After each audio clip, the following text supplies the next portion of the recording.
All right, guys, Slumpbuster, 1 year anniversary. We've come a long way since the start of this show. So can I get a bust the slump on 3? Ready? 3, 2, 1.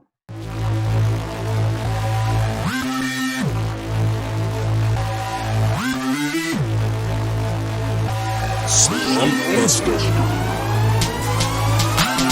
Quiet on the set.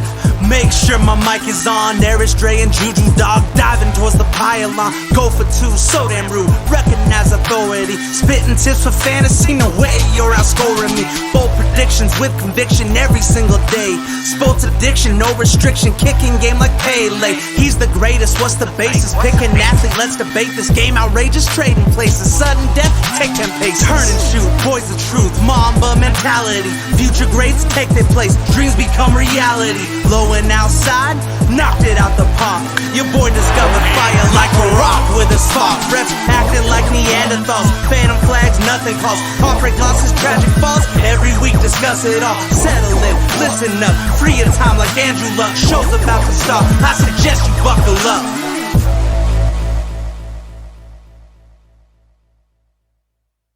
Bust the slump. Kind of off rhythm, kind of disappointing for like our 1 year anniversary show, Dre. Come on. I thought we were pretty much in sync. That was pretty good. I don't know. I thought your timing was a little bit off there. But you'd think after 1 year of doing this, Dre, we would have had it all together, all in sync. But I think we have come a long way as a show since the start of this. 1 year reflection, Dre. How are you feeling about the Slumpbuster? Like, what was our first trivia question? What was our first topic we ever discussed? I imagine that it's got to be Antonio Brown. You are close, and that's actually going to be a topic on today's show. We do have to mention our old friend AB. Literally, we had a 4-week stretch there of just talking AB's madness. But actually, it was Melvin Gordon's holdout. So, okay. Trivia fact. We also talked the AFC and NFC North, too, where I made a prediction that the Green Bay Packers would finish 6-10.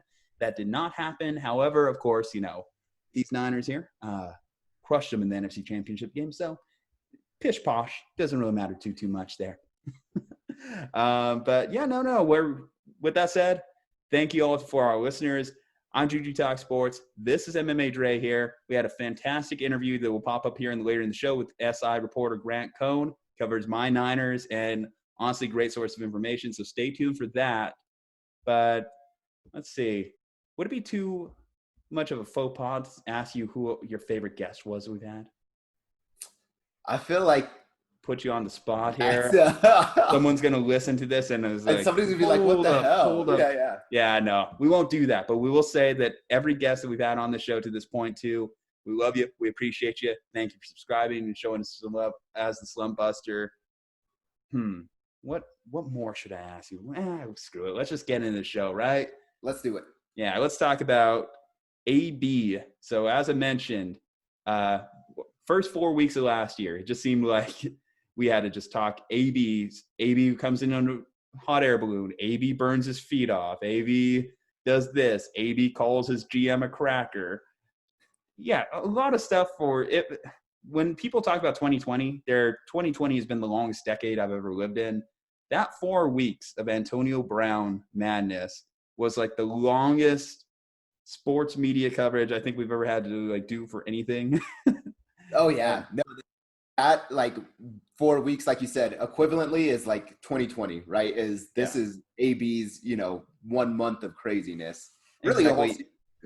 It's like dog years, like with AB headlines. That's how it was for us.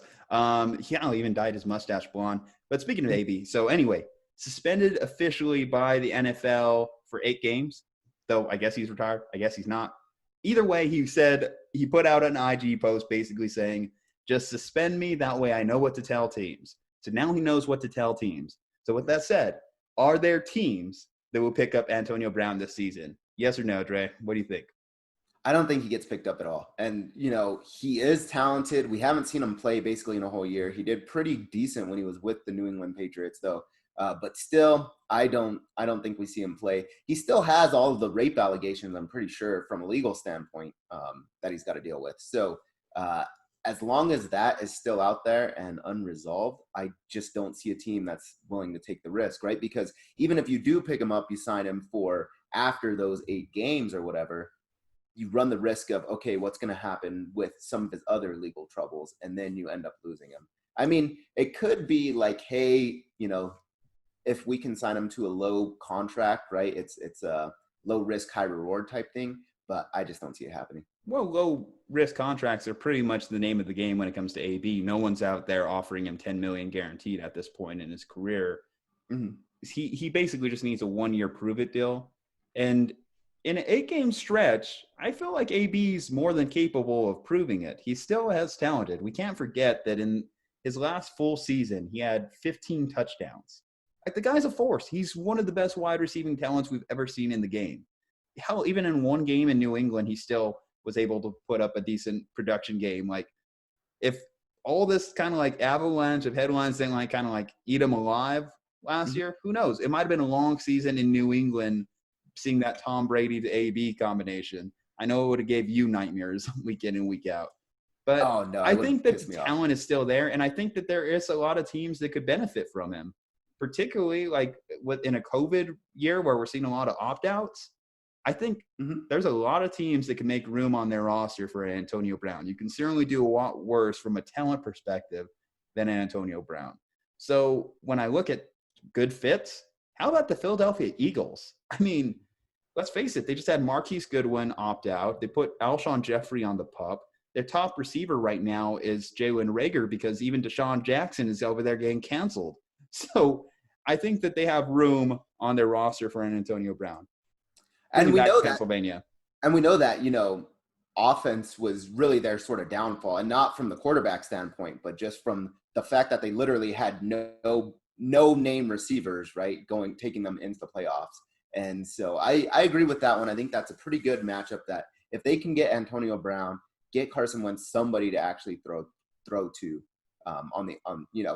downfield, I think it could be a pretty productive year for him. I still don't know if they take that risk, though. Yeah, I mean, we did make a promise that we wouldn't talk Antonio Brown until we saw him on the field again. But now that we have the possibility of seeing him on the field, we know what's likely. It's like, kind of want to talk about it a little, speculate, kind of like start that conversation, see where he's going to go. Another team that's been thrown out there is the Baltimore Ravens. Why I don't see that as a good fit is, let's face it, Baltimore is a run-first team. The target volume is not going to be there for an AB. Now, I think that he, in theory, could succeed out there with a Lamar Jackson, like get over the top, him with his cousin Hollywood Brown, too. That could be a fun combination to watch. But I think the type of player that AB is, a little bit of a diva, he wants the ball in his hands. I don't think it's a schematic fit in there. Even with the Niners, like, again, run first team, not really room for him on the roster. George Kittle's the number one option. So I've heard about a New England reintroduction over there. Cam, AB, a little bit different for a Bill Belichick team than you would have expected. Bill Belichick team, yeah. Any of those teams, when I say them out loud, sound a little bit better in your like doubts of him playing in the league again? No, I would say the Eagles is probably the best one. I don't see the Ravens. Like you said, they've got pretty much their offensive scheme already picked out. I don't see them adding in an Antonio Brown type receiver. New England, I think they gave it one chance, and I don't think they go again. Yeah, I'm trying to think of some teams that are like one key piece away from making it there.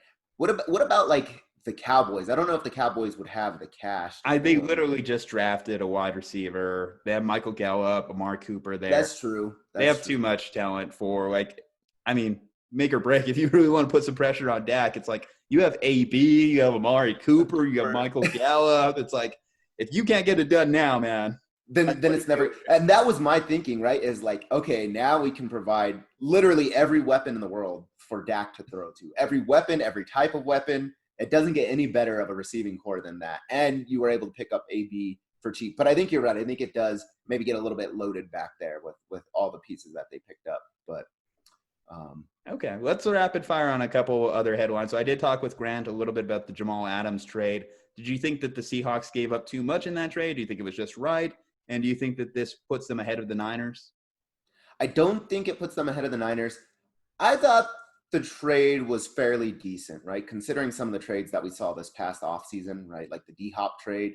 So in 2 first comparison, rounders for a safety and a third that is, rounder and another safety.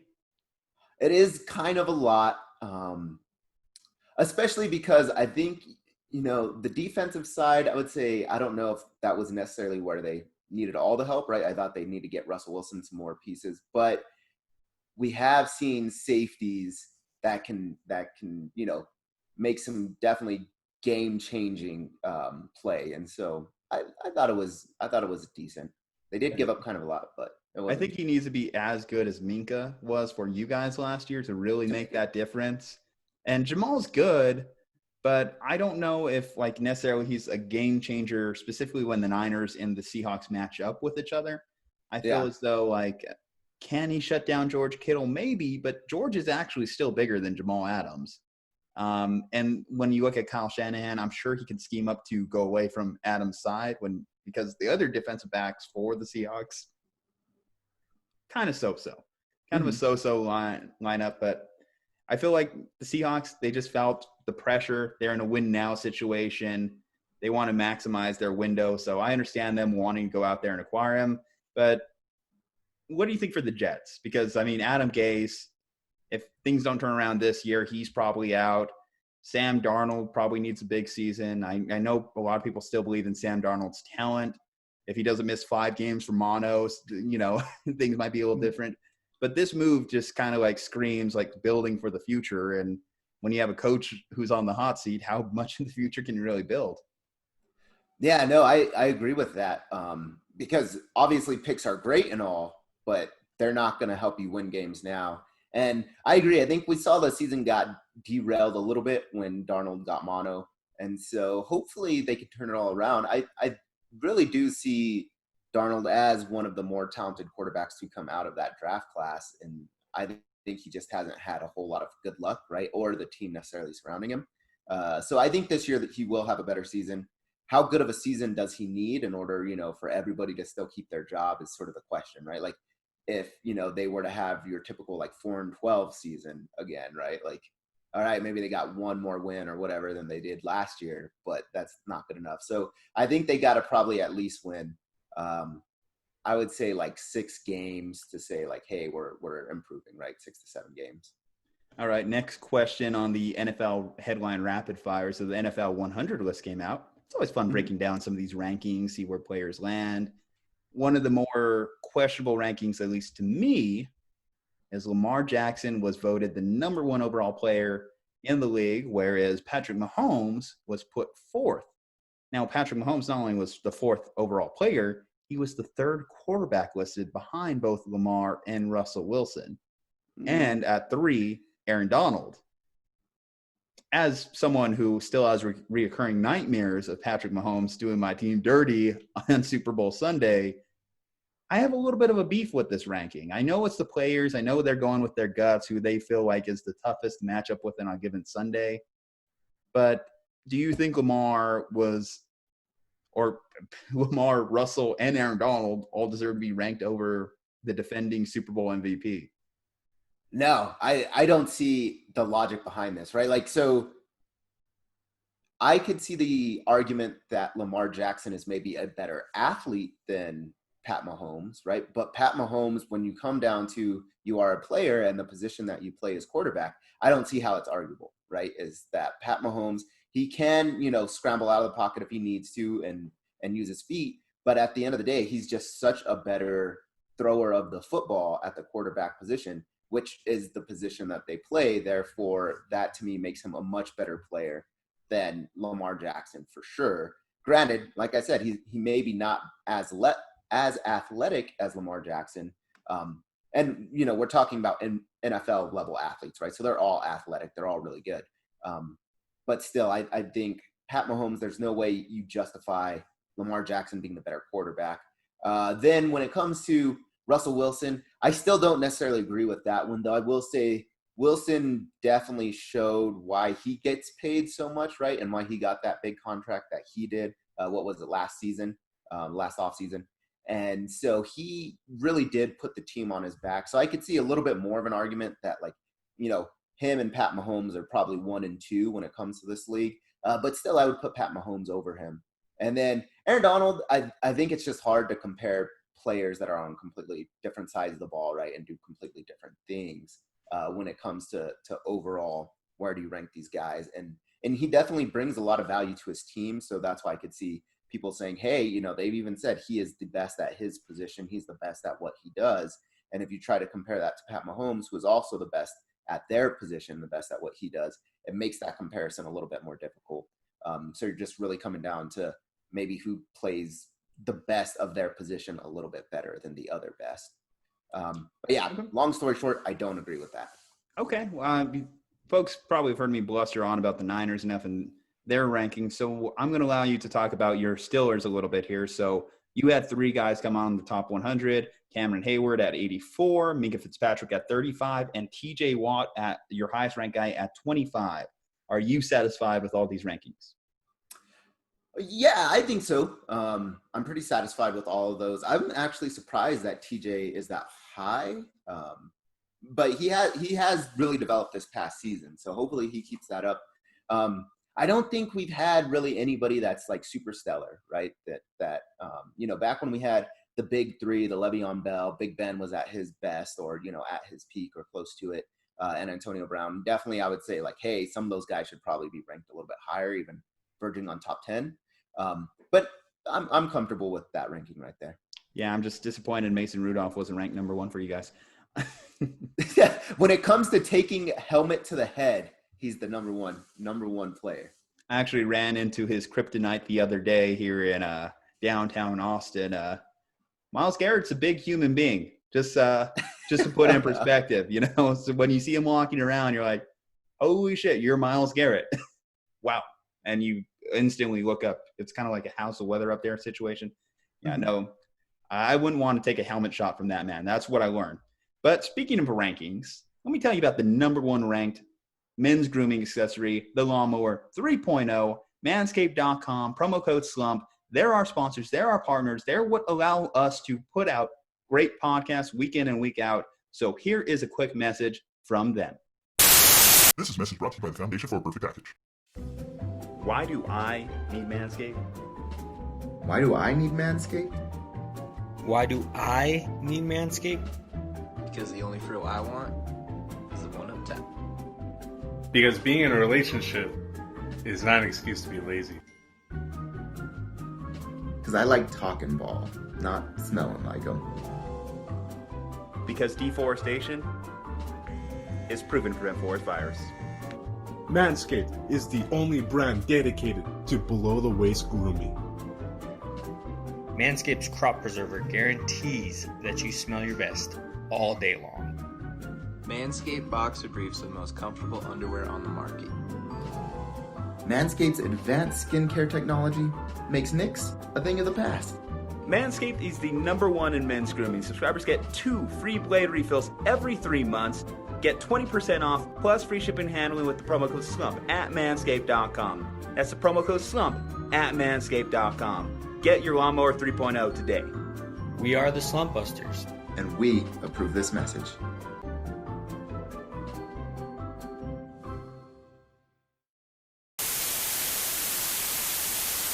All right, guys, we are back. Baseball's back too, right? Right? Maybe for now? For a little bit. It's questionable with how long baseball's going to be back because this week we had the return of baseball, opening day. Got to see my Niners get blown out or my Giants get blown out. Fantastic. Loved every minute of that. But what later happened in the week was more impactful. The Miami Marlins had 18 players test positive for COVID, thus rendering the weekend series between them and the Orioles nixed. You also had the Phillies and Yankees have to scrap their games as well, as a couple staff members from the Phillies tested positive. They played the Marlins the previous set of games. And now baseball's back in a unique position here where, like you said, they may have to cancel the season. Now, obviously, no one wants that. And that's why we're thinking of contingency plans. One of those ideas proposed, double headers, 7 innings beginning on August 1st to kind of piece together the season and keep it going. Where are you on the worryometer? Like, if we're talking scale 1 to 10, do we finish a baseball season? Where are you at with that, Dre? I'm up towards a 9. As in not happening or happening? Not happening. Like, so a 9 being like, I'm very worried that the season gets canceled. And here's my thinking, right? Is like, yes, you could come up with contingency plans. We're going to play fewer innings or whatever it is and all of that. But at the end of the day, the fact that they are not in an NBA type bubble just means that somebody's bound to get it, right? And from my understanding, the Marlins contracted it, or they believe, going through some of the airports that they were going through, is from what I hear. And so it doesn't matter how many games you reduce by or you try to compress, like they could be 3-inning games, right? And just do a bunch of those. At the end of the day, you still have teams going through an airport somewhere, and you're just at high risk, right? And so I don't think that this is really going to stop anything. I think as long as travel is permitted for teams, even if they're co-locating to, like, we're just going to play the teams in the West, play the teams in the West, teams in the East, play teams in the East, doesn't matter. If they're traveling at all, you're at risk for COVID and just one person gets it, we know that that's going to spread around, around the locker room like wildfire. So I'm really worried about the season. And everyone could do everything right. Like, everyone could wear their mask. Everyone could be in the hotel, not necessarily go out and get chicken wings from a strip club in Atlanta. Like certain players that are in a bubble, that's another topic. We'll save that for the next set. It's the next thing coming up. But as far as the MLB goes, I would say probably one of the biggest mistakes they made is not doing a bubble system. Mm-hmm. I think that's also going to impact potentially the NFL. And hopefully, fingers crossed that doesn't happen. But when it comes to the MLB, I think that the Arizona plan might not have been as far-fetched as it was believed when it was originally proposed. I think if they would have went in Arizona, in the Phoenix area, you have multiple ballparks they could have played in. We've already accepted there's not going to be fans. There's a lot of facilities out there, great weather, don't have to worry too much about like weather issues when it comes to keeping these games going. Obviously, we've seen some games even get rained out. The first game of opening night was actually rained out in the 5th inning. So don't generally have to deal with that too much in Phoenix. And now we're in this position where it's like you said, they may have gone into the airport. You have 30 teams traveling cross country week in and week out every few games. I know they try to limit the schedule to limit the travel as much as possible, but it's just unrealistic to think people weren't going to get sick at some point. And the problem is if one person gets sick, then you can assume that probably 2, 3, 4 other guys may have gotten sick, and suddenly it turns into 18. So I'm still hoping, if I'm going to put my worry meter, I'm about 50-50 right now. And it would be so much more disappointing if it was the Marlins of all teams to end the season. I mean, we're talking about a team that had 0 chance of winning the World Series this year. Derek Jeter sold off all their good players.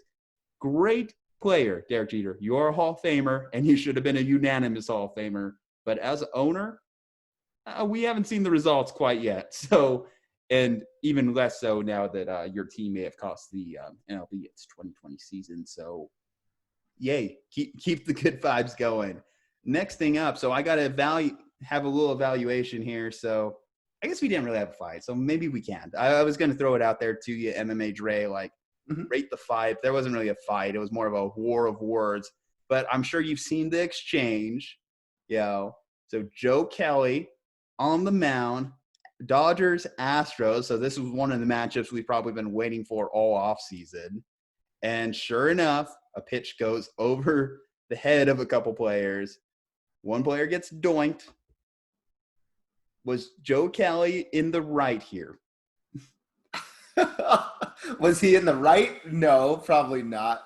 But suspended 8 games, I should add, too. He was suspended 8 games, which I think 8 game suspension was kind of a lot. I think maybe the commissioner is trying to say, like, hey, I'm definitely putting a crackdown to this, right? And I'm going to make sure that we just don't have everybody targeting the Astros this whole season.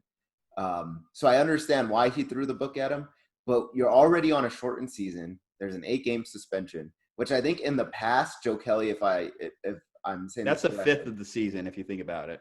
it really is. It's a fifth of the season for a shortened season. No, that's not fifth.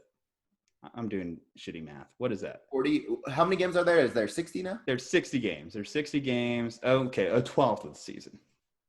Yeah, somewhere. No, no, 7th. What am I doing? 7th and 8th. God, I can't do math today. What the fuck am I doing? Come on, And we're not even drinking during this episode. I know. We don't even have our champagne or anything. I was thinking about cigars. We're getting off track. We're getting off base here. But anyways, so that's like a 7th to an 8th of the season. And, you're going to suspend him for that when it really didn't even hit the player that, like, he, was reported to have been targeting, right? And so I think it was excessive when it comes to punishment, especially because the people actually, involved in the scandal itself were not even punished. So zero, yeah. So none of the players that were actually involved with cheating got punished. Yet, a guy's going to throw a fastball, which without a doubt can hurt somebody, right? Like, I'm not saying Joe Kelly was right. I think in this instance, it was actually a curveball, too. It was a breaking pitch. So, in theory, shouldn't hurt you as much. Yeah. Most breaking balls are still like 70 miles per hour. So, it's gonna sting. Yeah, absolutely. Like, you'll leave a bruise for sure. It's not fun. Like, and if he actually did throw his fastball, Joe Kelly's the same pitcher that – I don't know how plugged in you are to like social media vines, TikToks, all this stuff going on right now. But he had a funny exchange where he was just throwing at his house and ruined one of his windows, not intentionally. So bottom line, Joe Kelly could get a little wild in general. So maybe it wasn't as intentional perhaps as believed. It was the exchange after where he basically said, "Nice swing, bitch." And mind you, even though I despise the Dodgers organization as a loyal Giants fan, I bought myself a shirt. I got the nice swing bitch shirt. Waiting on that one to come through by Amazon. One of our friend of the show, Annie O'Donnell, actually put me on blast because she's like, "Are you just a closet Dodgers fan?" And no, I'm going to put the stop to that narrative right now. But I do enjoy a good moment. I do enjoy a good scandal. And, yeah, that was a winner for me. That was everything baseball wanted, honestly, in terms of like ratings, eyeballs, attention. I know people are like, is this a bad look for the game? No, it's not. It brings a little excitement. People want to see some comeback come to the Astros. But I agree with you. If you're at Rob Manfred and you're the MLB, you're in this position where it's like, well, if someone gets hurt, right, and we didn't like step up or do anything, then we look worse in this situation. Like legally, liability-wise, I'm sure that they can't just let people just hit Astros players at will. Mm-hmm. I think that they have to step up a little bit. It's just baseball, it's unique ways of policing itself. I don't know. I don't know what the right answer to that like question is of should they hit him? What's the limit? When is it like, okay, guys, we get the point.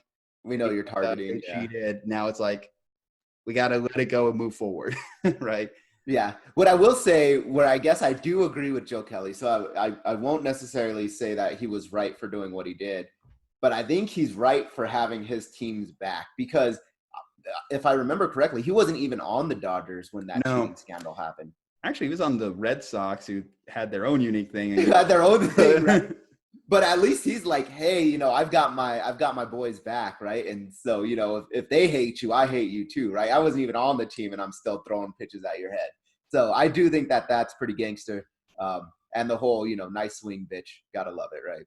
Yeah, actually, he's been suspended before for being in a fight. And fun fact, he actually showed up to the game and like went as a fan. Now with the whole cardboard cutout system, I would love just one day just to see like a Joe Kelly like cut out in the background, like behind home plate. I feel like if you're the Dodgers, you should be that petty and just do it. Yep. Right. So MLB definitely in a tough position, hoping they complete their season. Fingers crossed there. Joe Kelly, you'll be back soon. I actually respect the goggles. So actually, it's funny. Carlos Correa's wife actually said, nice goggles pitch too. So, I mean, levels of petty going on there is fantastic. Anyway, next topic. So you obviously have something to celebrate here. The Lakers returned in style, beat their crosstown rivals. LeBron James, 16 points, hits the game winner. Anthony Davis, 34 points. Give me a recap. how are you feeling about your team's success in Game 1?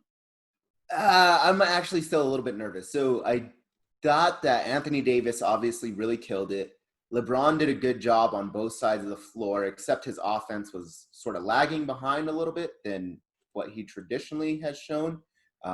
So I am a little bit worried.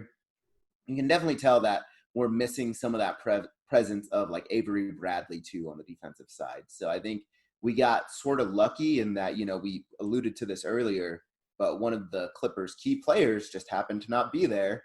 And it was still, within a one-score game, right? And so I am happy that we got to add another win to the record. I think it'll help solidify us for sure as the 1 seed from the West. But overall, I am worried about how we'll end this season. Had we had our full team, I would have been a lot more pleased, a lot more happy. But knowing that we still don't have Avery Bradley, and even Rondo can do some things correct, right? He can do things right sometimes. And as much as I don't necessarily like Rondo as a player, I think other guys should get more playing time over him. He still adds something to the team. And so I'm a little bit worried that it was such a close game without the Clippers having Lou Will. Yeah, speaking of Lou Will, I'm going to put you on the spot with this question here, but have you ever dined at a strip club? I have never dined at a strip club, Juju. So, fun fact, or I guess, this makes me seem boring or however you want to see it, but I have never been to a strip club. It's not the worst thing you could do. I mean, I personally don't think that they probably have the world's best chicken wings, or certainly not enough to stop in there. What an excuse, right? Well, and wasn't stepping in or get wings? Like what? Yeah, and wasn't he supposed to be gone for like a family emergency or something, right? Like we've seen the NBA has been cool with that, and they've said, hey, if you're having family issues, we're not going to hold you hostage. I think Zion stepped out for a little bit. We've seen other guys have to leave and step out. But then on your way back, apparently, or if you didn't even go for a family emergency, but you're going to stop off at a strip club, like, come on now. Yeah, I'm just surprised he didn't bring Kawhi with him or James Harden. Those two guys definitely enjoy themselves going to one of those establishments. We'll just leave it at that. Mm-hmm. But, for the Clippers, this is definitely a tough loss for them to take. So the Clippers, they're just trying not to be the 4 seed. And sure, all roads lead through going through the Lakers anyway, but you would rather not play them in the semifinals as opposed to the Western Conference Finals. So this is a huge loss, and this is an important win for the Lakers in terms of setting up the bracket to have the easiest chance to get back to the NBA Finals, get LeBron back in the NBA Finals there. So pivotal, and it's crazy just to look at that highlight of LeBron coming up big at the end with the game-winning shot. He essentially had to drive through the whole team. So, hey, testament to the man's greatness. Though he's got to work on the hairline, man. I tell you, just the top of his head is looking rough right now. I don't know if he hasn't got a chance to talk with his normal plugs guy or what, but just shave it off, man. That's what I'm saying. I think he should just go, because he already earlier in the season he had that incident. Do you remember where Anthony Davis had to tell him hey bro, your hair is falling off? Yeah, dude. Oh my God, it's getting bad. If you're LeBron, I don't think you get judged if you just went straight, just shaved head. No, and I think there's plenty of great players in the past that we've all just seen them just end up going bald, right? Like Ray Allen, Michael Jordan, of course, Kobe, Magic Johnson at some point was like, hey, I'm shaving it all off.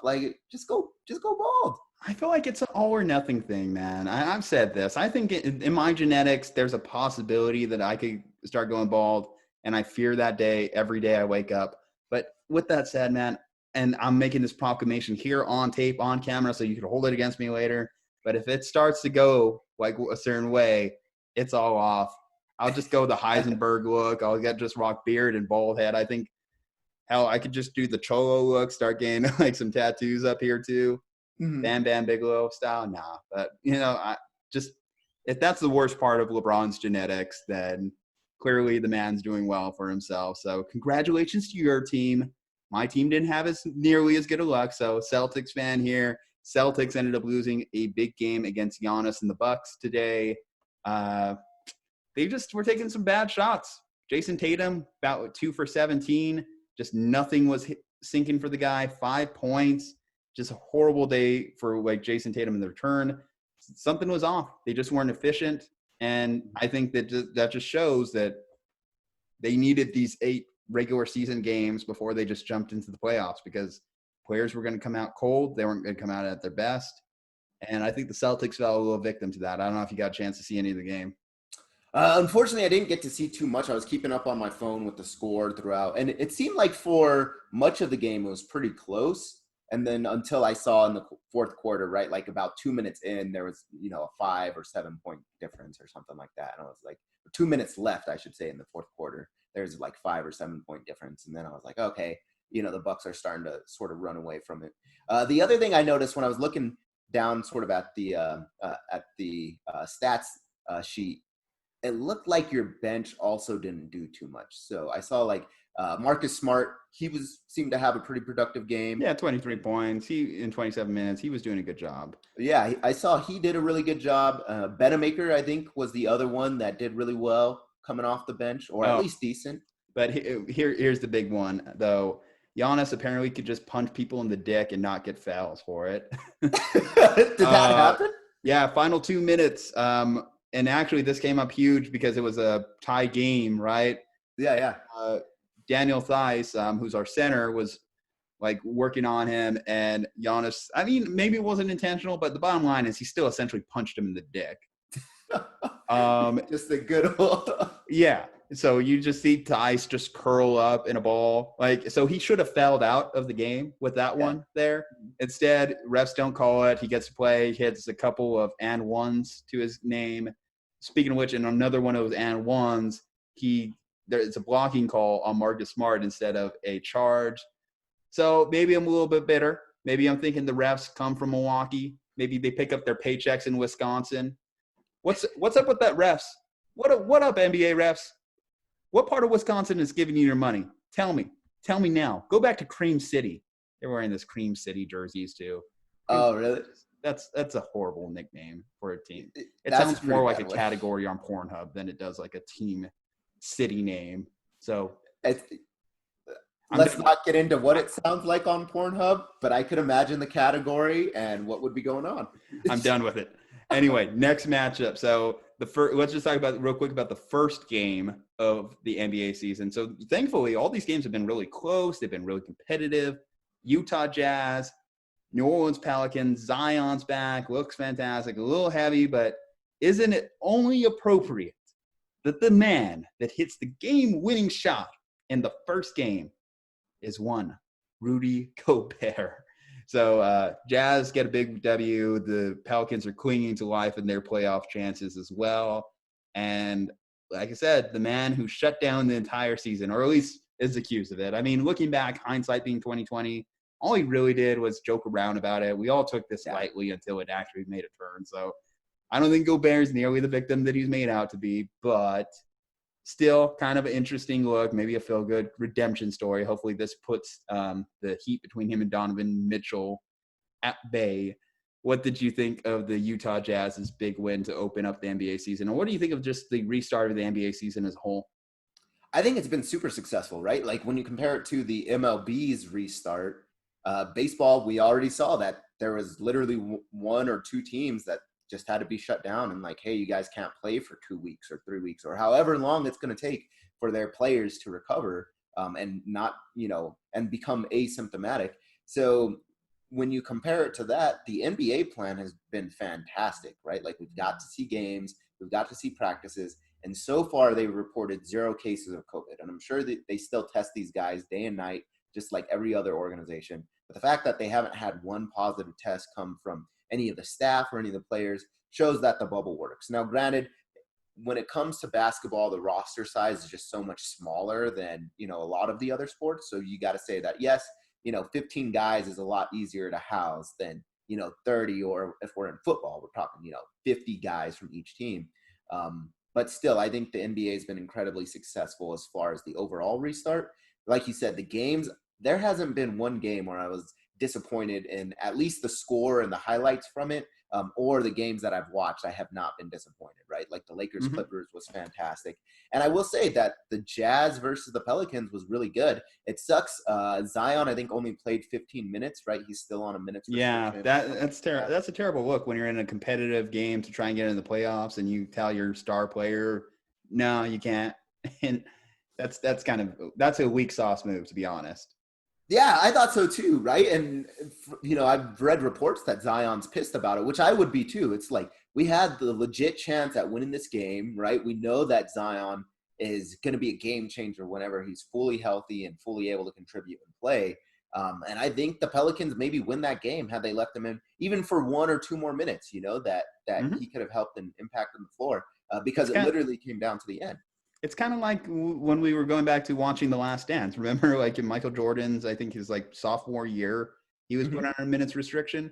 And basically they told the coach, like, if you play him 1 more minute, and it's like, I kind of hate when teams play these games, It's just like, this is for the fans. This is why these players are back here, or a big part of why the players returned, because we needed this as a culture, as a society, to start moving forward in the wake of this COVID era that has begun.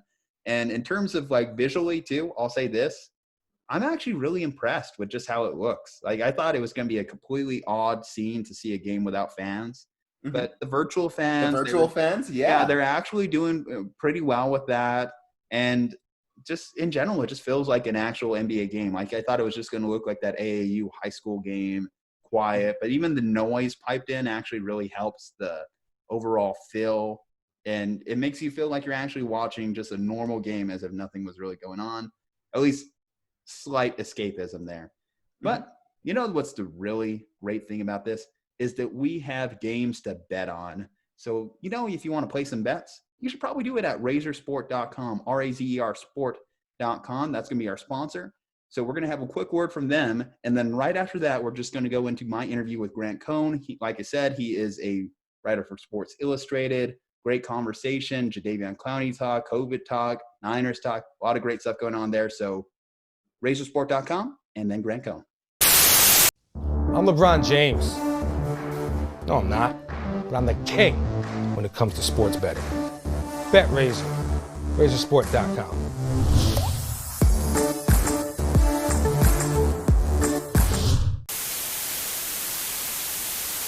Hey guys, this is Juju Talk Sports, and I am joined today by SI reporter for the San Francisco 49ers, host of the Cohn Zone, and one of my favorite sources for information, Mr. Grant Cohn. Welcome to the Slumpbuster, sir. Thank you for having me on the Slumpbuster. I'm recording live from the Cohn Zone, so we got a little bit of cross branding going on, which is good. It's an honor to be here. Let's talk some Niners. Absolutely. Let's talk some Niners, but we had to put this on delay for a little bit because he had some breaking news. So you're telling me right now that Jadeveon Clowney just signed a 1-year, $10 million deal, right, with the Niners? I'm not saying that. You didn't hear that. But there was a report that the Niners have shown interest and are considering signing Jadeveon Clowney, which, it doesn't seem like they're going to do, but I like the idea of it. I floated the idea in February, so why not? Well, as his market continues to drop, and it's just someone's going to get him on a cheap deal. So if it's the Niners, definitely, yes, you look around that team, it's where does he fit? Whose playing time does he take action from? It's but when you think about the Golden State Warriors a couple years ago, right? They weren't worried about finding minutes for all the talent they had. It's just get the most talented pieces. We'll figure it out later.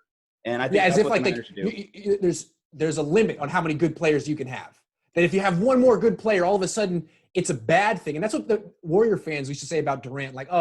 You bring in Durant and there's not enough basketballs to go around. It's guys, you're overthinking this. And with Clowney, I think one of the things that would be attractive about it from his perspective is he wouldn't have to play a full workload. He'd be in a rotation because the guy's always hurt. So if he could be, play less, still play on pass rush downs, but be healthy and put up better numbers because he's surrounded by so many good pass rushers, it seemed like it'd be in his interest. And, the Niners, I think, can afford him. I don't know if the Seahawks can, but the Niners have $12 million in cap space, and they can create about another $5 million just by cutting Tom Compton and Tevin Coleman, who are totally replaceable. So it seems like if the Niners want him, they can have him. I don't know how much the Niners want him because it didn't seem like they were really urgently going after Jamal Adams. They were interested, but they didn't get him ultimately. It seems like they're not really in the same all-in win-now mode that other teams around the league are. And I think they should be, because God knows what's going to happen to the league in 2021. How do you plan for the future? If you could get Clowney on a one-year deal, do it. Because if you don't get him, he might go to Seattle, and that would be bad news. Yeah, especially given their acquisition this past week, depending on when you're listening to this. But yeah, no, absolutely. Like I agree with that sentiment. Do you think where schematically do you think he fits? Like on the Niners, like who do you think suffers? Like if he goes there for playing time, because obviously defensive line, you get DJ Jones back. Solomon Thomas is just barely clinging on to playing time as is. Like who's in, who's out with the David Clowney acquisition if you're the Niners? Right, great question. And again, I'm thinking this is not going to happen. And if it were to happen, it would be just for 1 year. So what they would do is you'd move DJ Jones to the bench. Sorry, DJ, you're a young guy, you got a future, but this is a 1 year thing. You move Jones to the bench. You move Kinlaw to nose tackle. He played that position a lot in college. He's about 330 pounds. He could do it. Kinlaw to nose tackle. Armstead to defensive tackle, where Buckner played last year. Start Clowney at D end. And then in obvious pass rush situations, 2nd and 11, 3rd and 7, 3rd and 8, bring Ford on the field, take Kinlaw out, and put one of Ford, Bosa, or Clowney at D tackle. And they can rotate, and they've all done that effectively in their careers. I think it would be one heck of a rotation for 1 year. And we've seen teams do they call it NASCAR packages, where you have only one defensive tackle and 3 DNs in obvious pass rush situations. It could work. I think Nick Bosa would be just as good, if not better, rushing against guards. Same for Clowney, same for Ford. So that's how it works. Yeah, the tough thing about Jadeveon Clowney's market right now, so like, you know, you think of him as this like premier pass rusher, but obviously he's never had double-digit sacks in his career. So a lot of people are like debating like, how much money is this guy really worth? Especially we just saw Joey Bosa got paid a ton. He's not nearly as good as Joey Bosa. I mean, objectively, I think most people would agree on that one. But like, is it really just a $10 million deal? Is it just all incentives? Like, what's the market for Jadeveon like right now? Like, well, Clowney's tricky because when he's at his best, he is as good as Joey Bosa, if not better. Like Joey Bosa and Nick Bosa are consistent. They always show up in every game. Clowney doesn't. Clowney plays when he feels like it, which is like maybe once a month. But in that one game, and you never know when it's coming, he's the best player on the field. We saw it against the Niners last year. He almost single-handedly won that game against them in Levi's Stadium. And then the next few days in the locker room, talking to guys like Joe Staley, Mike McGlinchey, they're all like, dude, it's Clowney. He can do that. When he wants to, he's the best athlete on the field. And the issue with him is he doesn't want to enough. That's why he never had a double-digit sack season. But if the Niners can sort of structure it in a certain way where they only give him a one-year deal, there's a lot of incentives, as you said, maybe $13 million a year with incentives. The Niners can afford that if they cut Compton and Coleman. I don't think that the Seahawks could offer that. That should be enough. And now you're getting a guy who can play like a top 10 player in the league when he wants to on a one-year deal in a rotation on a team that is legitimately a Super Bowl contender. I think you get the best out of Clowney. Okay. Well, speaking of like star acquisitions to the defense, so Jamal Adams was definitely like the prize of the offseason for like any team. So obviously like Niners Twitter has been coming after you pretty hard because obviously you were the first one to drop that the Niners rumors were steaming up with him. What kind of happened there? Like from your point of view, Grant, like, and that led to, of course, the Seahawks just jumping in and offering this crazy package to acquire him. Well, let me just be clear. I heard one thing from one source, that things were picking up steam. Then someone in Seattle, Corbin Smith, reported that the Niners actually inquired about Jamal Adams. I never heard that, but I believe Corbin Smith. And then finally, ESPN's Jeremy Fowler said the Niners were in on the deal. I believe that to be true, but the Niners denied it. I'm sure there's some technicality that makes them technically not lying about it. But I think that the 49ers were interested, and it came close. Why did it fall apart? Well, I think the key thing here is the pandemic. Everyone knows that the revenue is going down, and so the salary cap in 2021 is going to go down big time. But until about 8 days ago, teams didn't know exactly how the loss of revenue would affect the caps moving forward, i.e., would it only affect 1 year's cap? Would 2021 take on all of the losses, or would they spread out those losses for a long period of time. The teams want to get it over with. They want to just take the losses next year and move on. Players Association doesn't want that, because if they take all the losses in 1 year, that means a lot of veterans are getting cut. So the Players Association wanted those losses to be spread out over 10 years. Owners wanted over 1. They compromised at 5. Originally, when I thought, and the Niners, I think, apparently thought that they might be able to get Adams, it was because he's under contract for 2 more years. He's under contract in 2020 and 2021 at a relatively cheap rate. I think like $3 million for this year, if he's not on the for the Seahawks, and then $9 million next year. And then after that, he's going to need 19, 20 million. But the idea before the pandemic, really, it was clear what the effect was going to be. Everyone thought that the cap was going to go up big time in 2022, majorly. And then when on July 23rd, when the NFLPA and the NFL came out with their deal that said they're going to spread it out over 5 years, that the cap's not going to go up big in 2022, I think the Niners realized, I don't think we can afford him and Trent Williams and George Kittle. The loophole was the fact that you had him under control for 2 years, and in 2022, when he needed to get paid, then the cap would go up. Doesn't seem like that's going to happen anymore. So the Niners were a little conservative, a little cautious, and said, let's not blow up the team for 1 year. And the Seahawks were like, you know what? Let's blow it up. Let's go all in. Yeah. And I kind of like that, although it didn't work out for the Rams. But the Rams' problem is that they have Jared Goff. The Seahawks have Russell Wilson, and they're never really quite out of it. So I admire that they're going for it, because in my opinion, they haven't really gone for it in about 5-6 years. No, I get that. Well, with that said, like, are the Niners still the favorites in the NFC West? Were they ever the favorites? Where are you kind of like leaning post-Adams? I thought they were the favorites before the Adams trade. Now I think the Seahawks are the favorites, but only slightly. I would consider the Niners a 12-win team and the Seahawks a 13-win team. And that's why Jadeveon Clowney is interesting again here.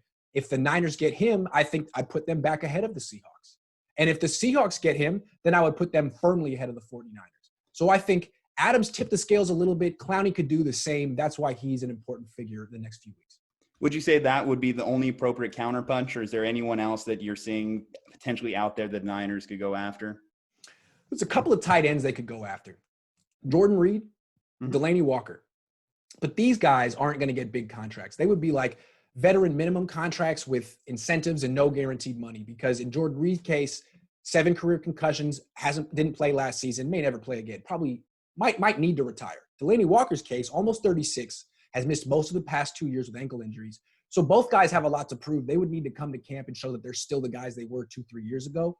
But if they are the guys they were 2-3 years ago, now you're adding a veteran pass catcher who has seasons of 80 catches, 1,000 yards, 10 touchdowns. Those are the kind of guys that Reed and Walker used to be. I don't know if they are anymore, but if you could add that to an offense that is missing Sanders and Debo, that would be a big deal. So Clowney, to me, is more of a sure thing because he's younger and has more ability. But those two guys are two players to look out for. Okay. So obviously this is all a moot point if we don't have an NFL season, which let's hope. Let's all knock on wood. Let's all the TMP out there. Sure. But obviously we saw baseball implode on itself this week with a couple, horrible cases with the Marlins situation. Is football in danger of that? Because, I mean, we do have baseball's a huge locker room. Football's even bigger locker room. What steps do you think the NFL needs to take between now and then? Is there any, or are you just accepting people are going to get sick at this point? I don't know how you accept people getting sick. You got to do something to prevent it. And I think it's discouraging what's going on with the MLB, because that's not a contact sport. They're doing everything they can to keep people away from each other. They're recycling balls between at bats so that not multiple people touch it. In the NFL, if one player has COVID-19 and it's not caught, and he goes and plays, he's going to touch how many people? Dozens. And then they touch people. And then pretty much by the end of practice, I would imagine the whole team has it. That's the worst case scenario. And then also in the NFL, you have players who are 300 pounds. I'm not a doctor. From what I understand, those people are at a higher risk of COVID-19 because it's a respiratory disease. You have all that extra weight on your lungs, on your rib cage. So, I'm nervous. I want there to be the NFL because I cover it for a living and my money depends on it. But at the same time, I don't think it's not fair that these people should have to put their lives on the line for me to make $1 and for us to have entertainment. So I totally understand them being cautious, and I hope everything works out. The way I see it is I'd be shocked if there's a full 16-game season. I don't think there's going to be a full season. I think there's going to be a complete season, which is kind of what the baseball and basketball are trying to do. You start late, maybe you postpone it. You take all the precautions you can, and then at the very end, when there's no more time left to waste, you play the games and do the best you can. But what you don't want is what basketball did. It wasn't their fault, but you don't want to start and stop and start up again. You want to do what baseball did. They had more time, is start as late as possible. So what I think is they've already canceled the preseason. They've pushed back training camp. They'll see what they can do. If there's an outbreak in training camp, they're going to shut that down. And if they can make it through training camp with no outbreaks, then they'll eventually start the season. But I wouldn't be surprised if they end up canceling the first month or two and then rescheduling everything, making sure everyone plays their division games, and then there's like a 10 or a 12-game schedule. I wouldn't be surprised if that happens, kind of like how the MLB is going to a 60-game schedule. And then, I mean, it's kind of, we're talking like multiple hypotheticals down the line, but if they were to go to a 12-game schedule, I don't think that helps the 49ers because their main competition in the NFC are teams with old quarterbacks. The Bucs with Tom Brady, the Saints with Drew Brees. Brees in particular fades as the season goes on. We've seen it. The first 3 months of the year, he's as good as Mahomes or better. And then December and January comes along, and it's like he can't throw the ball anymore. He's lost velocity. Well, if he only has 12 regular season games to play, maybe that won't be an issue. So I think the Niners should be rooting for a full 16-game schedule. Is there any like situations that you're looking at when you look at that roster? Because I know Drain Greenlaw was one of the more like vocal, like in the last couple of weeks of potentially opting out. Have you heard any buzz of potentially anyone stepping out or even talking about it? Yes, and we were supposed to do this at 2:00, and I pushed it back to 3 because of this very topic. Ooh. Now, Mike Silver reported, he didn't report that George Kittle may opt out. He said, he's clearly talking to George Kittle's agent. He said, if I were Kittle, which is a very, it's a experienced way for reporters to take off the record information and report it. You report it as your opinion, even though it's not. It's the agent telling you this is what's going on, but you can't write it. Say it's your opinion. So he says, if I were George Kittle, I love Mike Silver, I would consider opting out of the season because my choices are play football for $2.133 million, very risky in a lot of different ways, your knees, your head, your shoulders, your respiratory system now with COVID-19, or opt out, get $150,000, which isn't a lot, but it's not that much less than what you would get, and protect yourself, protect your investment, and know that you're going to be healthy for 2021. It's an interesting thing to think about. That's your only leverage. You could opt out by August 7th. You could show up to training camp as Kittle. Kittle could show up, show the Niners he's operating in good faith, but say, I'm expecting something by the 7th, and if not, I'm opting out of this season. Then they'll see what the Niners do, because the Niners, they're calling this the revenge tour. Their window's open now. If they lose Kittle, they're not going to win the Super Bowl next year. So he has that leverage. It shouldn't come to that. They should be able to work something out with him in the next couple of weeks. Just from all the reports we're hearing for NFL Network, they're not even close. And this is Kittle's final play. If this was a card game, this is his final card. Do you think that the Niners were clutching their pearls as they saw Kittle ranked number 7 in the NFL 100? Like, argh. Yes, because the Niners, what they want to do is say, look, George, we're going to make you the highest paid tight end of all time by far. Be happy. The highest paid tight end of all right now is like 10 million something. We're going to give you, I don't know, I'm guessing 13 million. That's great. Be happy. And Kittle's saying, why are you doing me like that? Why are you using my position against me? It doesn't make any sense. You know I'm one of the best players in the league. All the players know I'm one of the best players. Everyone knows I'm at least the 7th best player in the league. Why would you want to frame me in any other light? It doesn't make your organization look good. You should be boosting me up, not cutting me down. So, yeah, that's how I see it. Are you comfortable putting a number on it? Like, do you have, like, figures in your mind that you think maybe? I don't know. I don't want – I'm speculating. I did reach out to Kittle's agent, and he politely declined to talk on or off the record. But from everything I'm hearing, he does not want to be classified as a tight end in this negotiation. And he feels the Niners – it's a slap in the face from his organization to treat him that way. He is the number one wide receiver on the team. If I were his agent, I would settle for no less than $17.5 a year, because to me, he should be the second highest paid player on the team after Garoppolo. I mean, he shouldn't make quarterback money, but he should make more than Armstead, D Ford, Quan Alexander, Richard Sherman, all of them. He should.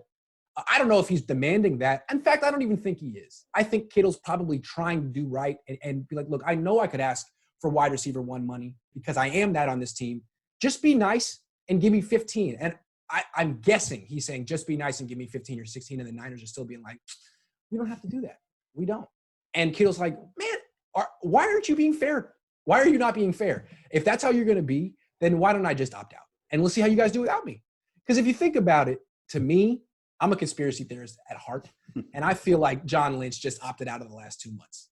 I feel like Shanahan got that extension. Lynch didn't get it at first, and maybe didn't get an explanation, and just said, "Oh, you don't value me. You don't need me. All right, well, let me just bounce for 2 months, spend some time with my family, and see how you guys do without me." Kittle could do the same thing, and it's a very powerful move if you feel like you're not being respected the way you need to be. Well, just go away. It's like that movie, It's a Wonderful Life. Mm-hmm. Just go away for a while and see how the world goes on without you. You know? We have seen that backfire, though, in years past. Le'Veon Bell, for example. Niners fantasy owners everywhere still bitter about 2017. I'm one of them. But, Kittle definitely – $17 million was about more or less the walk-away number I put to, like, selling. I don't claim to be a cap expert. I just play one on the podcast. So, Me too.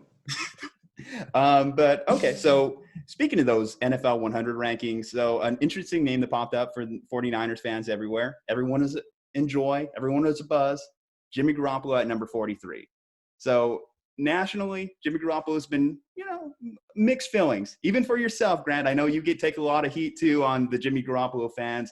I'm one of them. We may disagree a little bit on this potentially because I see Jimmy Garoppolo as a top 10 quarterback. According to that list, he's 8. Where do you Wow. That is really interesting.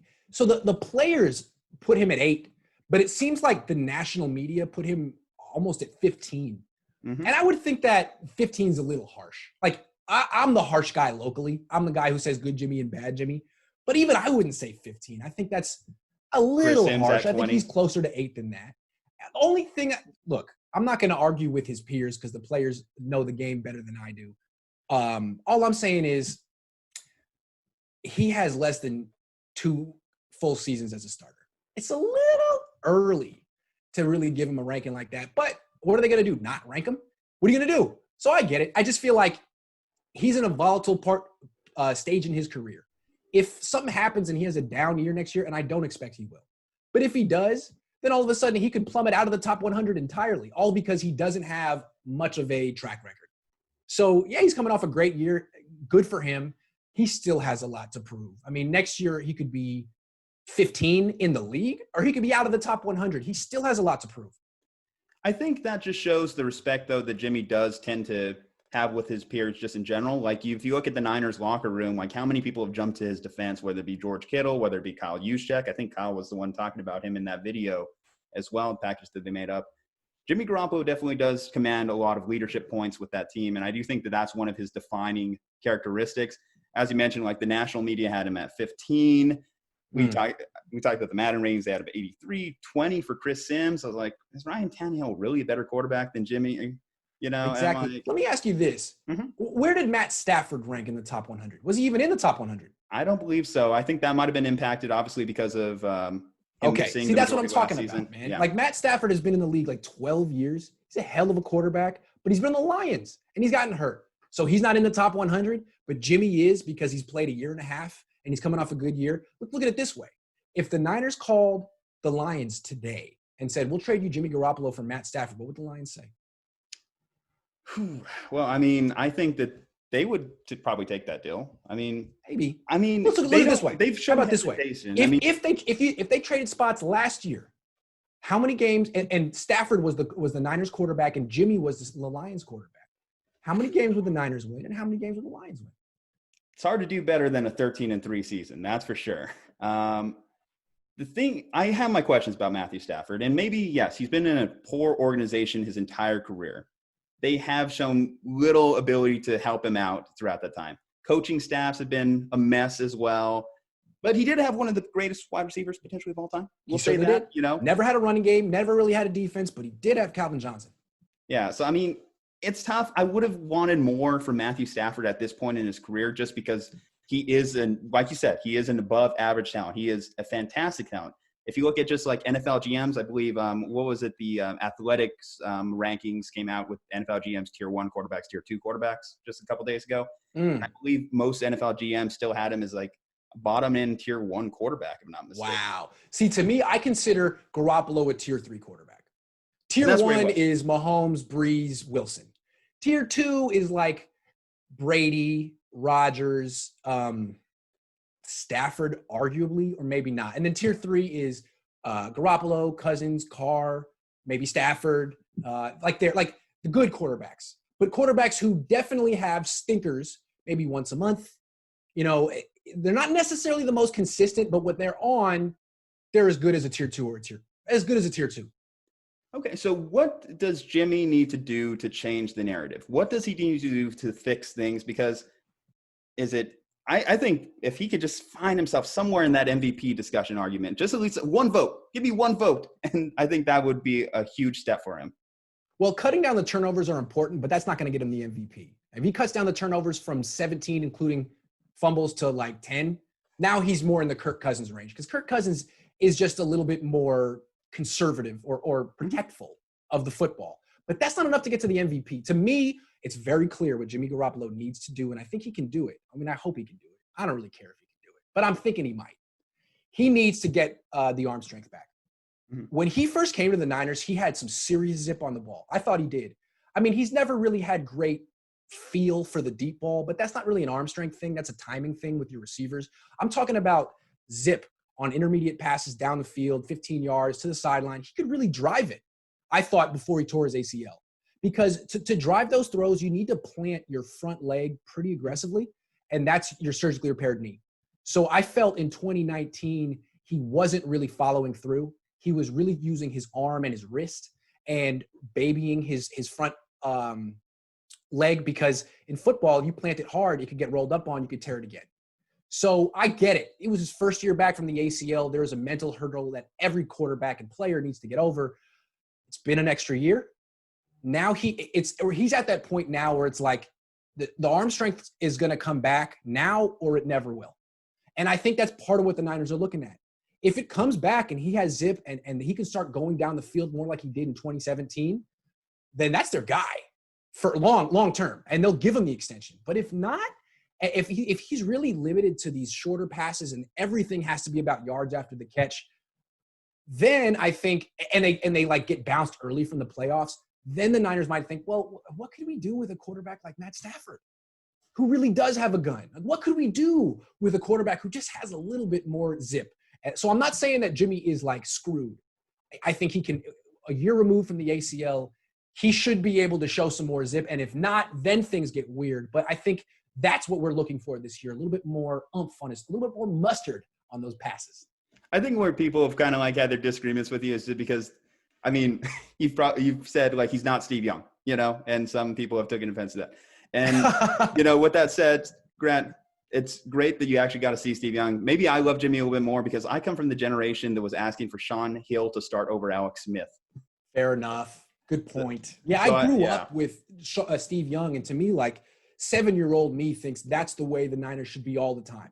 And I've never really understood why they've gotten worse since then. But you didn't grow up with that, so it's a different context. Yeah, I look at my dad and I'm like, why did you raise me into this pain and misery that until pre-Harbaugh, it was a rough time. It was some rough goes for many a years.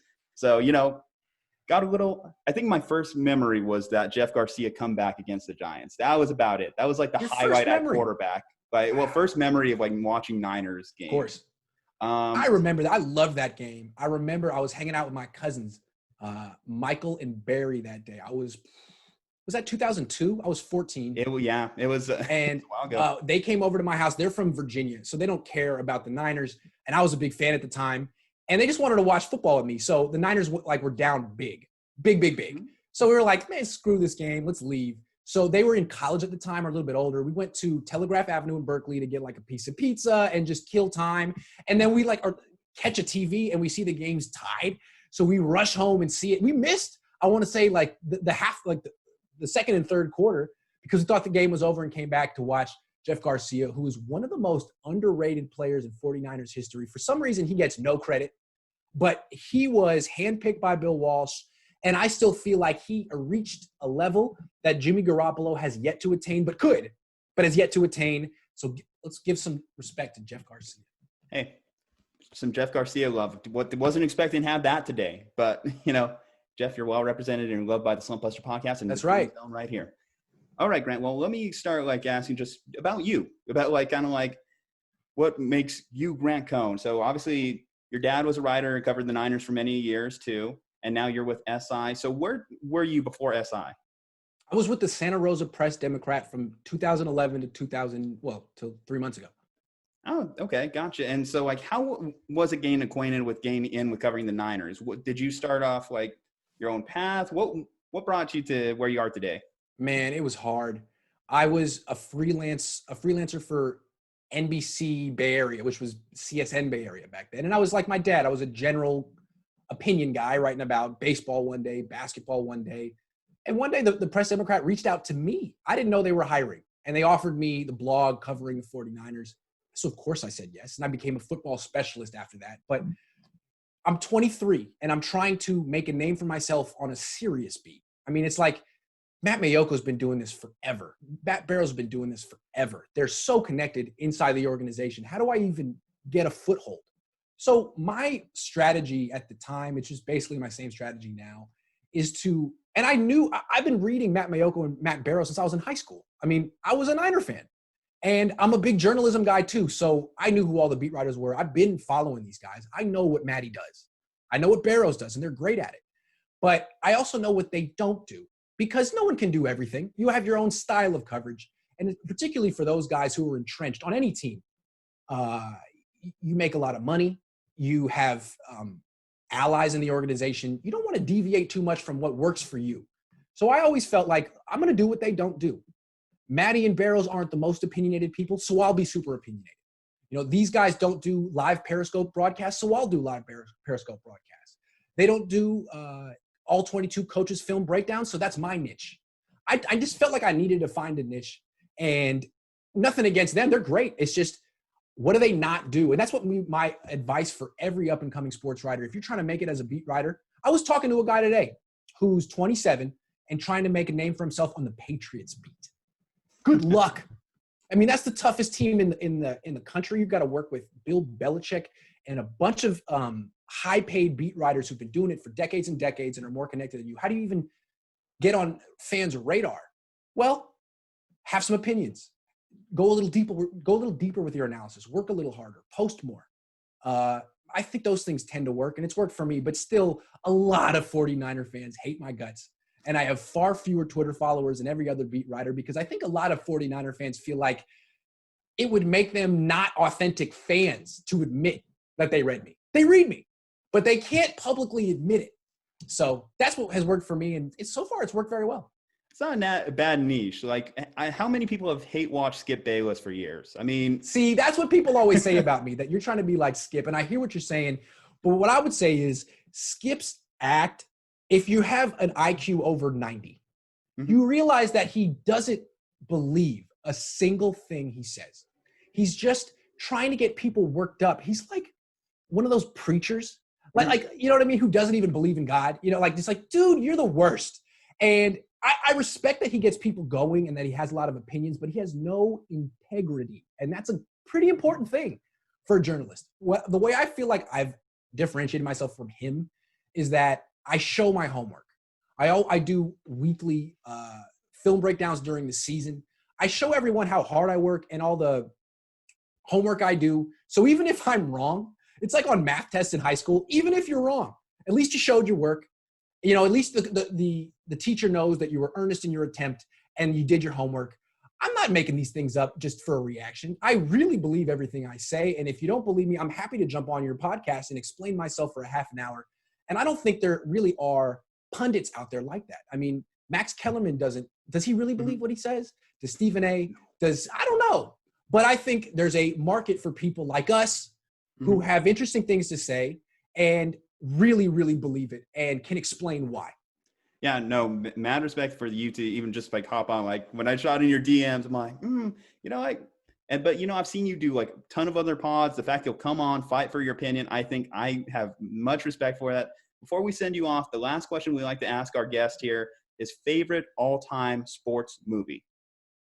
Oh, favorite all-time sports movie. And why? Man, you came out of left field with this one. Hey, I have to keep it as a surprise. I can't give away all the trade secrets. My favorite sports movie and why? I'm blanking right now.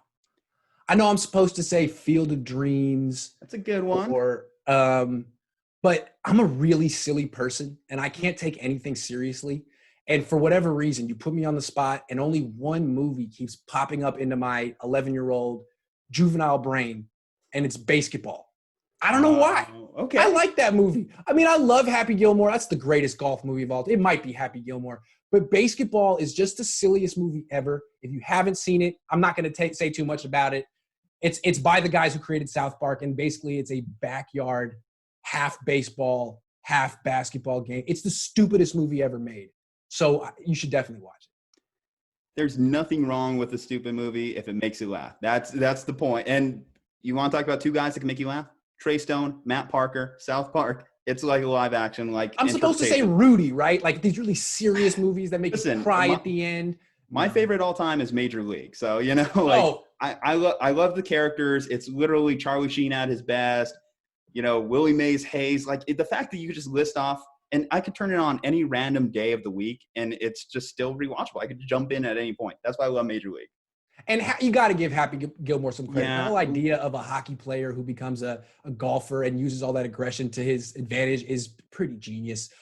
And it is like one of the two good movies Adam Sandler ever made, even though he went on to become one of the corniest Hollywood dudes of all time.